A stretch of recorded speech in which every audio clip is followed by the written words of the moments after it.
तो फाइनली वही हुआ जिसकी सबको इच्छा थी। मार्वल की सारी सैन डिएगो कॉमिक कॉन की अनाउंसमेंट से एक तरफ और ये वाली अनाउंसमेंट एक तरफ, इसे सुन के पूरा इंटरनेट हिल गया। सुबह आप लोग सो के उठे और जब आपने ये वीडियो देखा तो आपका क्या रिएक्शन था, कमेंट सेक्शन में बताना। आज इस वीडियो में इसके बारे में बात करेंगे और देखेंगे कैसे और क्या मार्वल ने अनाउंस किया है अपने फ्यूचर के लिए। तो चलिए वीडियो में आगे बढ़ते हैं, लेकिन आगे बढ़ने से पहले अगर वीडियो पसंद आए तो वीडियो लाइक कर देना और चैनल पे नए हो तो चैनल को सब्सक्राइब कर देना और शेयर कर देना ये वीडियो अपने मार्वल के फैन दोस्तों के साथ। उनको भी तो पता चले कि उनके अंदर का मार्वल फैन जो टोनी स्टार्क के साथ ही मर गया था, उसे जिंदा करने का समय आ चुका है। तो चलिए वीडियो में आगे बढ़ते हैं। तो मार्वल ने जब ये अनाउंस किया तो किसी को भी अंदाजा नहीं था कि ये हो सकता है, क्योंकि रॉबर्ट डाउनी जूनियर ने ऑलमोस्ट अपने सारे इंटरव्यूज में मना कर दिया था कि वो अब मार्वल का हिस्सा नहीं है। उन्हें कोई मतलब नहीं है कि अब मार्वल में क्या होता है, क्योंकि अब वो वाली लाइफ वो जी चुके हैं। वो अब और अलग जॉनरा एक्सप्लोर करना चाहते हैं, मतलब अलग टाइप की मूवीज करना चाहते हैं, जो कि उन्होंने की भी। डूलिटिल करी, ओपनहाइमर करी। अब वो अलग बात है कि उनकी अच्छी परफॉर्मेंस के बाद भी मूवीज इतना चली नहीं, लेकिन स्टिल उन्होंने काम जारी रखा। वहीं दूसरी तरफ मार्वल टोनी स्टार्क के डिमाइस के बाद आगे बढ़ चुका था और टीवी सीरीज को भी अपने सिनेमैटिक यूनिवर्स का हिस्सा बना चुका है, लेकिन इनसे बात नहीं बन रही थी, वैसा रिस्पॉन्स नहीं आ रहा था। बात करें मूवीज की तो मूवीज भी as good as before perform नहीं कर रही थी। Iron Man, Captain America, Black Widow, इनके जाने के बाद से मानो एमसीयू में से जान ही चली गई, जबकि अभी भी हल्क है जो कि हल्क वाला एक काम नहीं कर रहा है। इसके बाद डॉक्टर स्ट्रेंज है, वांडा है, थॉर है, हॉकाई है, लेकिन जो भी एवेंजर वाली बात इन सबके साथ में होने में है वो और किसी में नहीं है। फिर चाहे किसी को भी ले आओ, मजा नहीं आने वाला। इसलिए मार्वल की मूवीज पिटने के बाद से रूमर्स और रिक्वेस्ट चालू हो गई थी कि आरडीजे को वापस लाओ, क्रिस एवंस को वापस लाओ। हालांकि स्टीव रॉजर को वापस लाने का कोई रीजन और सेंस नहीं बनता है अभी के लिए, क्योंकि सारा पैसा तो आरडीजे ले जाएंगे।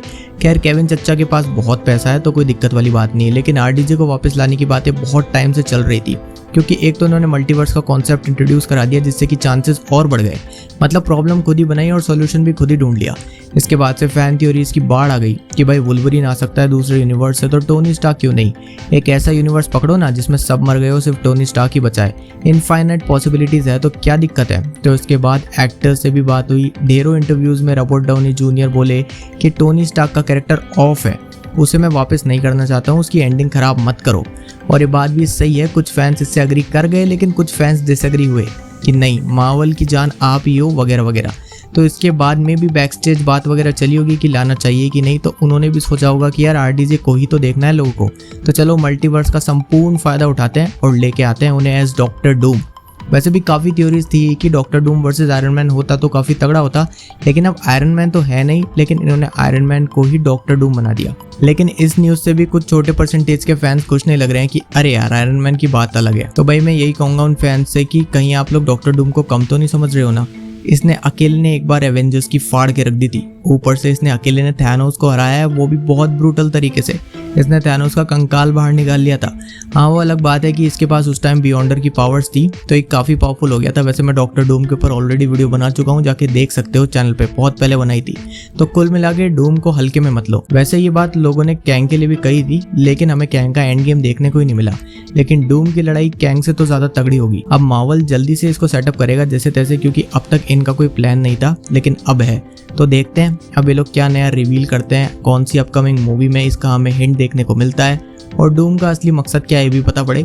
बाकी मार्वल ने इस पैनल में captain America brave new world के बारे में बात करी, जिसमें उन्होंने बोला कि विंटर सोल्जर टाइप वाइब्स हमें इसमें देखने को मिल सकती है, और कुछ क्लिप्स भी दिखाई और कास्ट वगैरह बुला के इंट्रो एंड ऑल सब किया।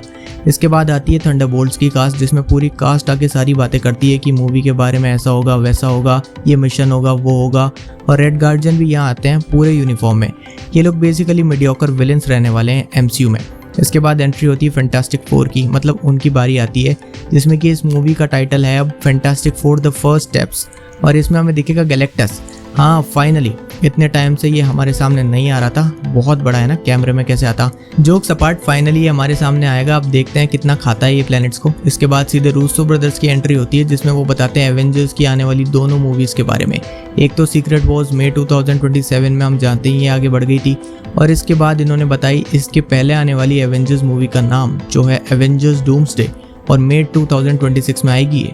और ये देख के लोग का खड़ा हो गया, लोग खड़े हो गए और समझ गए कि ये कहाँ जा रहा है, और क्यूरियोसिटी चप्पड़ फाड़ रही थी कि कौन होगा डूम। लेकिन इसके बाद इन्होंने एक्टर अनाउंस कर दिया डूम का, और आप जानते ही है the great Robert Downey junior.